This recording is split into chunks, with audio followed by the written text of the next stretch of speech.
sociaux comme Facebook, comme WhatsApp et bien d'autres plateformes TikTok et tout. Il faut savoir que ces plateformes-là sont contrôlées. Bonsoir et bienvenue dans l'émission de LBC TV. Aujourd'hui, nous allons parler du Web 3, et développer Web 3, et l'avantage et les inconvénients. Donc, restez jusqu'à la fin pour écouter les salaires ou les avantages du Web 2 Web 3. Bienvenue, monsieur Herman. Vous pouvez vous présenter, s'il vous plaît. Ok, bonjour à tous. Je suis Ego Koku Herman. Je suis développeur Web3, freelance. Je suis entrepreneur, manager de Web3 Free. Ok, monsieur Mourati, vous pouvez nous faire une présentation, s'il vous plaît. Merci, monsieur Razak. Déjà, bonsoir à tous. Bonjour, où vous trouvez.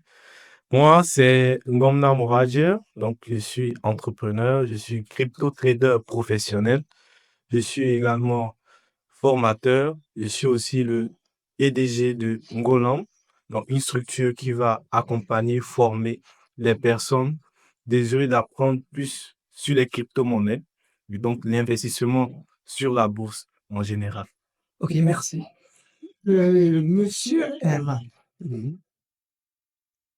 c'est quoi un développeur Web 3 et qu'est-ce qu'il distingue du Web 3?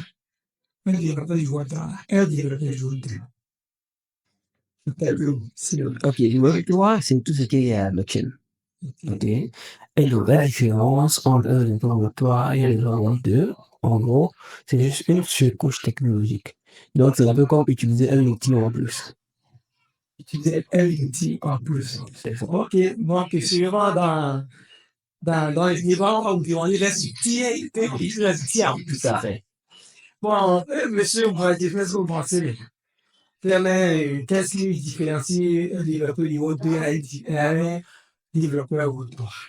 Déjà, il faut savoir que le Web3, c'est une évolution. Donc, on a eu le Web 1, Web 2. Aujourd'hui, on parle de Web 3.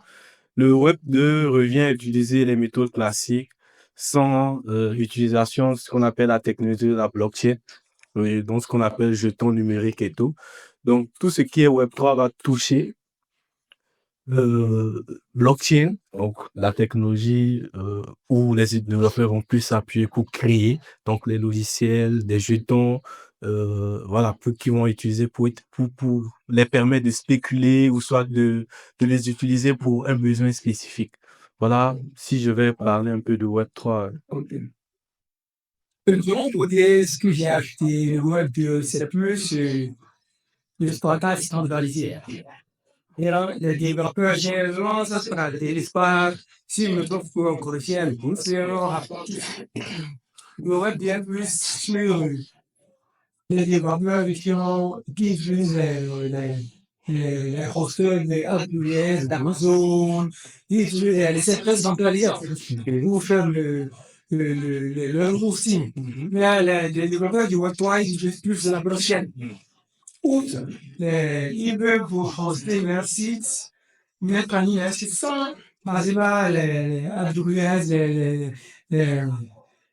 comment ça s'appelle le nom? Les, oh, le nom, c'est un technologie centralisée.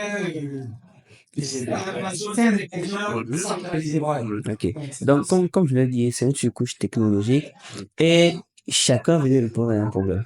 Le Web 1 est venu pour connecter les gens. Donc, première des choses, c'est que ça t'a permis d'avoir accès à des informations en ligne dans le monde. Et donc, tu peux accéder à un site web et avoir accès à l'information, mais qui est contrôlé par une seule personne ou une seule entité. Ensuite, le Web 2 est venu pour interconnecter les gens. Donc, tu ne deviens pas juste consommateur de contenu, tu deviens comment dire, créateur et consommateur. Donc, ça veut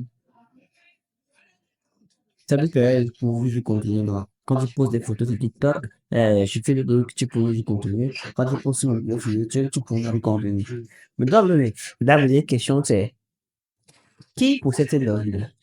Qui a le droit de faire quoi sur ça? Et donc, puisque les gens veulent posséder une partie d'Internet, c'est alors que là, voilà, tu couches avec le qui a le droit, toi. Ou, tu te dis, par exemple, là, quand tu fais une transaction, tu veux contrôler ton compte bancaire, tu ne veux pas que quelqu'un puisse y accéder, par exemple. Donc, tu possèdes ton adresse, ok? Et si c'est, par exemple, une information qui est sur la wifi, par exemple, tu veux pouvoir la posséder. Donc, ce n'est pas une entité centralisée qui possède des choses. Et donc, là, on parle de décentralisation.